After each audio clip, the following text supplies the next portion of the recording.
Okay, welcome to the start of Chapter 3 of Walker Street Shipyards. Going to try to cover a lot of ground on this. So now we move into the Shuttlebay, and my first journey into using Photoetch parts to apply a level of detailing that hopefully is going to make a lot of the Shuttlebay pop.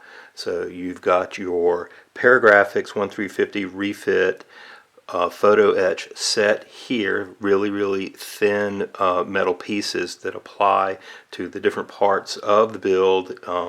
And like I said, right now we're working on the Shuttlebay. So because this was new to me and I wanted to experiment with it before I committed it to camera, I've already done a little bit of work on the Shuttlebay, removing parts from the Photoetch tree or sheet. And you can see that I've done some of these girders here, and this bulkhead and doorway panel here, these teeny tiny little triangular delta shaped pieces, and if you think that it was difficult applying those, it was. Another bulkhead piece here, and then this window piece here, and this is the forward portion of your Shuttlebay. This is the portion of the Shuttlebay that you will see the most clearly. And what I did was went through and hollowed out or drilled out the windows. Even though they're square pieces and I used a round drill bit, it won't matter because you've got these square templates here of your Photoetch set. And I'm really liking the look of these girders here and in here in the bulkhead, and now there's 4 more girders that'll go along in here. And so let's take a look at removing those, deburring them, and then applying them. So I'm going to work on removing these girders here, which go in a central portion of your Shuttlebay. The instructions for the Paragraphic Photoetch recommends using a chisel blade on a hobby knife, and that worked out much better than a regular sharpened point X-Acto. I tried it first with this hobby blade, and it really did not shear as well and as easily, but when I used this piece, this chisel blade, it worked great. Another thing that's recommended, I can't remember where I saw this, is do not use a regular soft cutting mat to remove your Photoetch pieces because it could damage them and bend them, as there's a little bit of spring to a cutting mat. You want to use some type of hard surface. Matt, with Matt's Model Shop, recommended just getting a piece of 12 by 12 ceramic tile, which you can get from a Lowe's or someplace like that, and they're pretty expensive. Fortunately, I had this piece of white marble that I had been using as the base for my Scars of Dracula figure kit. Hope he doesn't mind that I borrowed it to do this Photoetch work, and it's worked out great.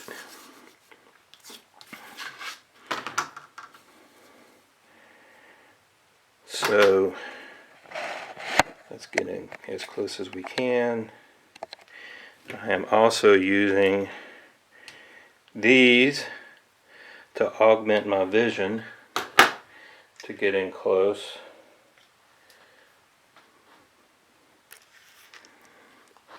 And you take your chisel blade to your piece there, chisel away that connector, chisel away that connector, and chisel away that connector, and your piece will remove. So again, chisel away connector, chisel away connector, and chisel away connector, and that's 2 pieces removed. I'm going to remove all of them and we'll move on to deburring. So after removing your parts from the Photoetch sheet, you can see they're left with these tiny little nubs, burrs from chiseling them out, and they of course have to be removed. And so what I'm going to do is use this, which is the medium sanding drum on my Dremel, to very carefully go in and just lightly touch them. I spin it at about half speed, not full and not lowest speed, because I want to be careful not to grind away any of the metal of the photo etch, excuse me. So what I found when I was first doing the girders is that it's best to use about half speed, and that does a really good job of you just barely touch it, just barely nick it, and those burrs will just come right off.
Okay. So I have one tiny little piece left on the inside. I'll get that. But I tried holding the photo etch piece with needle nose pliers, but I really found I have more control using my hands, just holding it with my fingers when I'm deburring. Also, I am letting my magnifying specs do double duty as eye protection wear, because little shards will go flying off everywhere. So now I'm going to go in and finish doing these particular girders, and then we'll take a look at putting them in place. Okay, so let's get our girders in place in the central portion of the Shuttlebay walls. This is the piece right here, part number 18 times 4, that we are going to be applying. The Paragraphics photo etch instruction sheet do a real good job of showing you not only the placement of these parts, but their orientation, which is the top and which is the bottom, which way they point. And so these girder points are where these individual girders are going. They will fit in like this, and again I discovered that I just have a little bit more control when I'm using my fingers.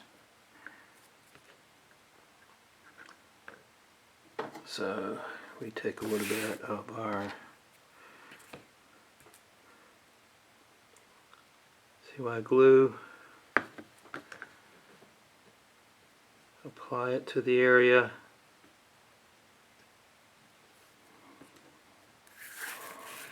Take the photo etch part,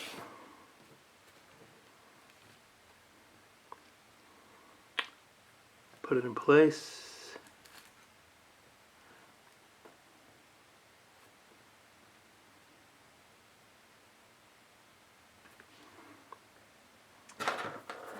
And snug it up with our hobby knife.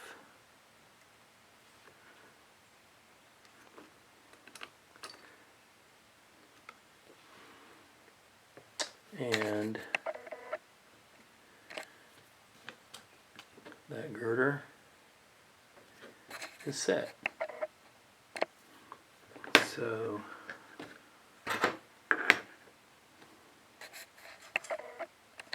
let's do it again.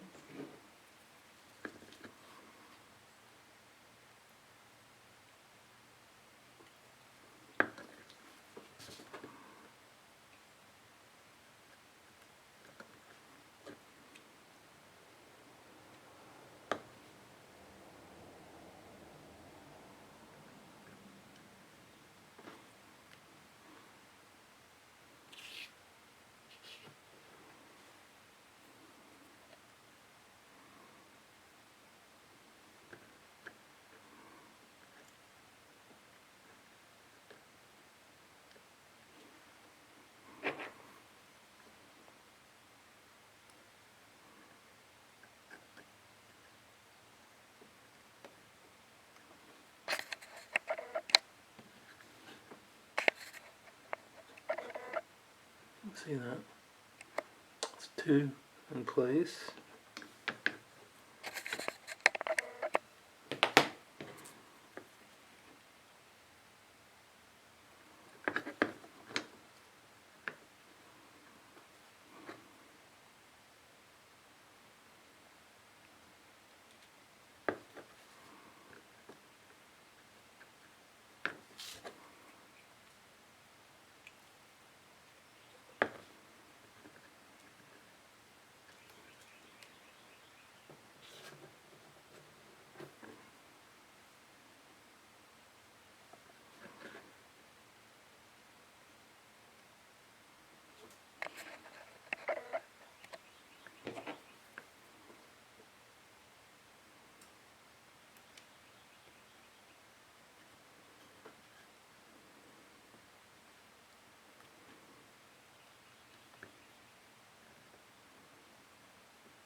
Okay, that section of girdering with photo etch parts is done.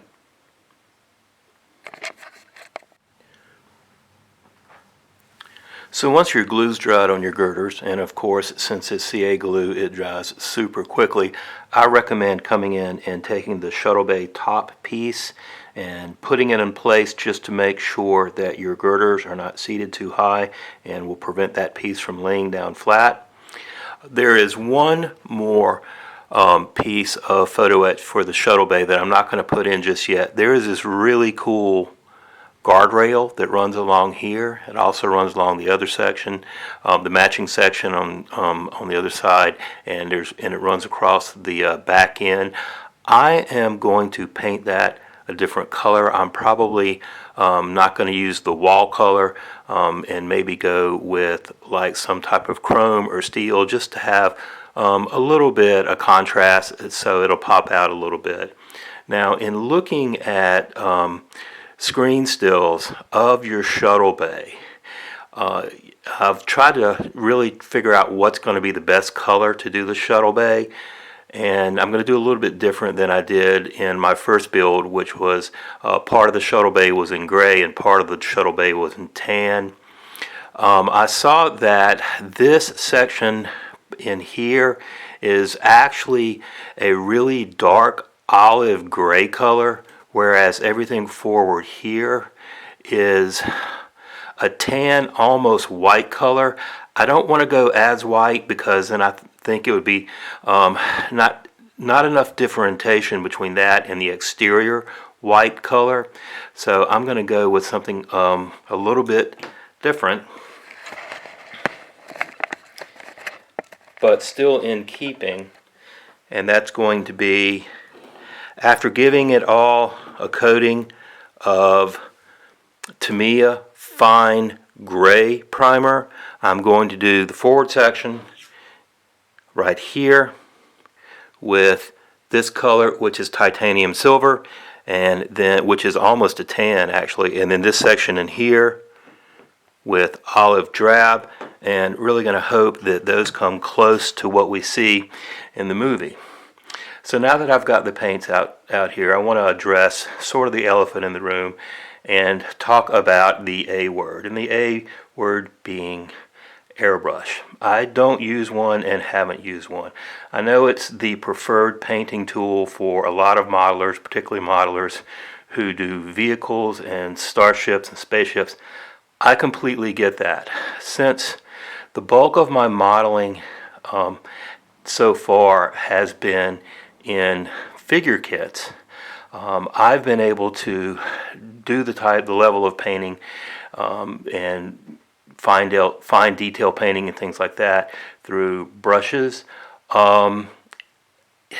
And apart from that, I'm a single dad, and I had 2 boys, and we were in a 3-bedroom small bungalow of a house. I really did not have a place over the last 15 years or so to set up an airbrush outfit. I didn't have any place. I didn't have a garage. I didn't have a basement or a separate work facility.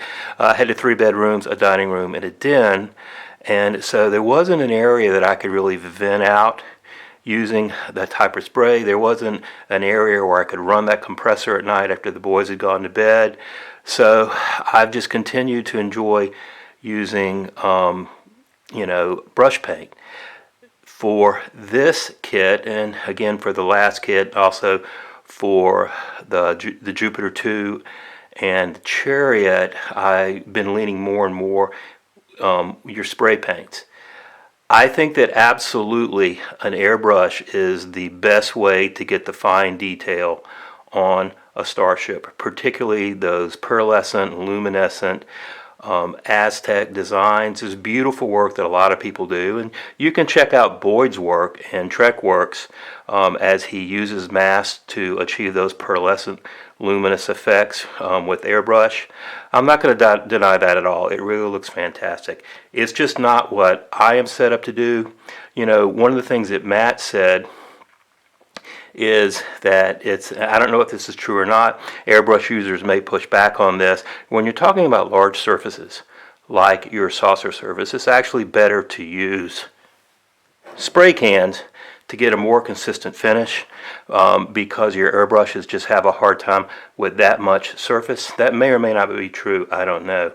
But I've been very happy with the Tamiya line of rattle can sprays. That's what I used on my last Enterprise build, again on the Jupiter 2, again on the Chariot, and so that's the route that I'm going to be taking with this. So having said all that, let's get some coats of paint on this portion of the Shuttlebay, see how it turns out. Okay, we have the Shuttlebay sidewalls photo etched, primed, and painted with the sidewall colors. Like I said, I did a screen still of the Shuttlebay scene, Star Trek The Motion Picture, and went in and tried to determine what the wall colors were. It really looked like that back section, that cargo section, not the landing bay section, the cargo section, was a sort of dark olive gray.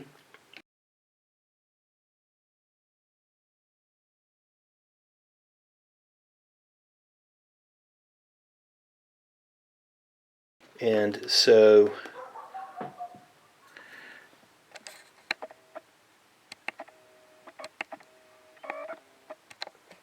I came up with this color in Tamiya to try to replicate that.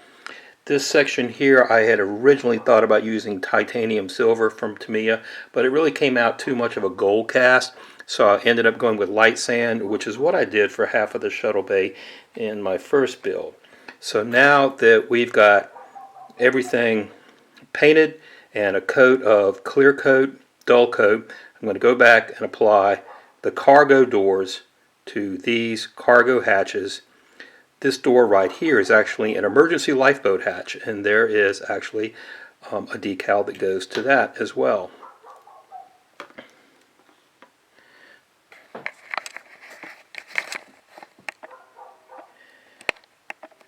The section of decals that I'll be applying are these, decal part 188 on the stock decal sheet from Polar Lights, and these go here as the cargo hatch covers. Now, another example of this kid fighting you, the stock decals from Polar Lights are pretty frustrating and actually pretty terrible. These in particular, these round pieces that are the docking port rings, just absolutely will come apart and just float all over the hull. You can get them placed, you can get them where they need to go, and they will just come apart and just float all over the place equally. These little red circles were the most frustrating thing, certainly about the entire decal sheet, maybe the entire kit. They go around all the navigation lights, and they just absolutely will come into multiple pieces and just float all over the place. And actually, there was one that I was really proud that I got down without it coming apart and having to be pushed back together. And I left it overnight to dry, and when I came back, it had actually cracked apart while drying and drifted all over the hull. So fortunately, there are aftermarket decals to replace the majority of a lot of these. I had thought that there were aftermarket cargo hatches, but I haven't been able to find them. Like I said in my very first chapter, sometimes it's a little bewildering trying to find all the different aftermarket products that are out there. It may be that I saw them once and just couldn't navigate my way back to them. Also, fortunately, these cargo bay doors, on the first build, went on pretty reliably well. They didn't come apart, they didn't tear apart. They are a tiny bit too big, and I've seen some other modelers who have posted about that they don't quite fit well. But using a little bit of micro set, they'll go in well enough. And honestly, it's far back enough in the shuttle bay. You see very, very few of them. They're a nice touch. It's good to have them in there, and it's actually good to start, getting some decaling done this early in the build. So let's start cutting into the sheet, and let's start placing some decals. So I've got the first one set, and it wasn't exactly smooth sailing. I did have some problems with the decal cracking as I tried to scooch it into place, but I was able to get it together, and it is the one that is going to be least seen, so I can live with it. So we've got another one soaking, and while that's going on, we do a little coating of microset inside the cargo door area.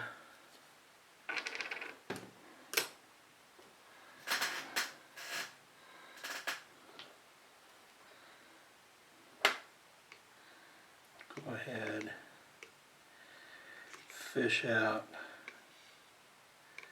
the decal.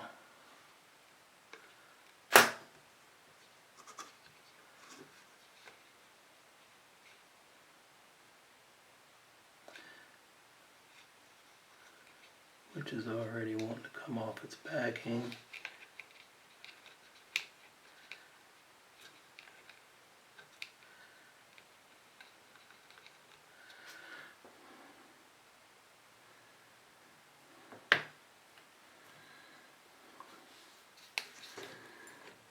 And as gently as possible,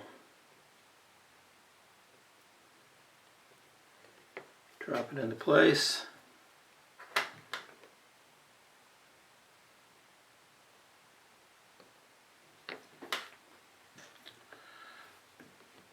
Straighten it out without too much stress on it.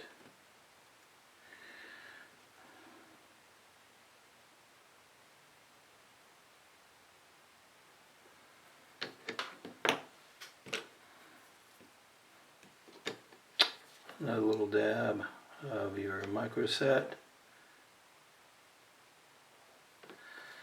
and we'll consider that one a success. So let's move on and get all the others put in place.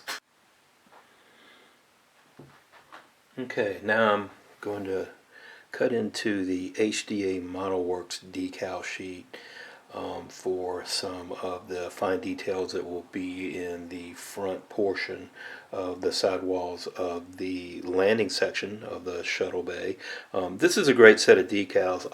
I ordered them the first time to really augment the little ships, the work bees, the travel pod, and the long range shuttle.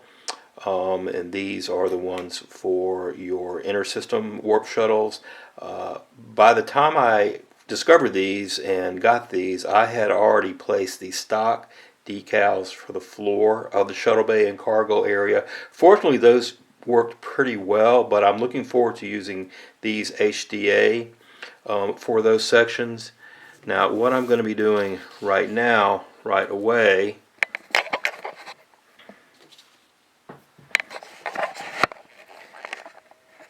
is going to be these little gray windows, little square windows, which will go here, and then these little teeny tiny black pips which are going to go on these girders, which, as I remember from last time, are pretty tedious.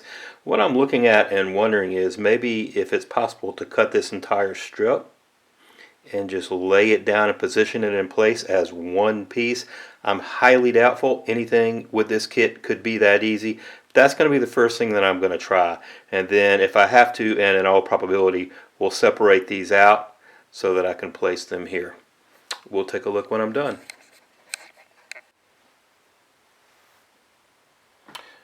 Well, that was a bad idea. I had thought that I could cut maybe a panel with several of the windows and several of the pips and try to place all of them at once. Fortunately, I didn't use the entire strip and cut these 3 windows and these 3 pips and try to lay them down as a continuous series, and it was my first near disaster on this build.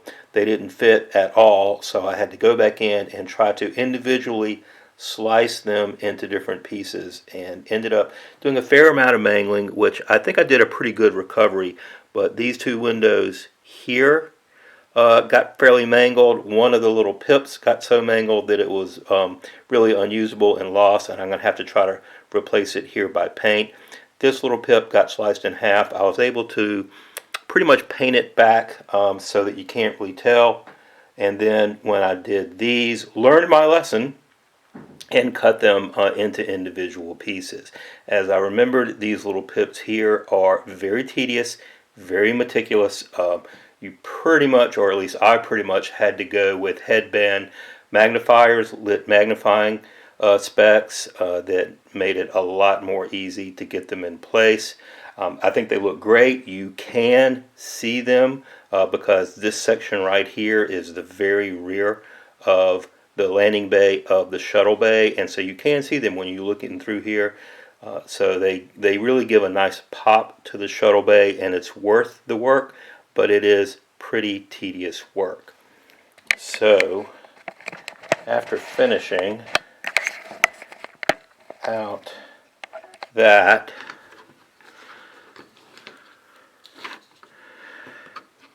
I've got these wall sections done for the Shuttlebay, and then moved on to the end panel.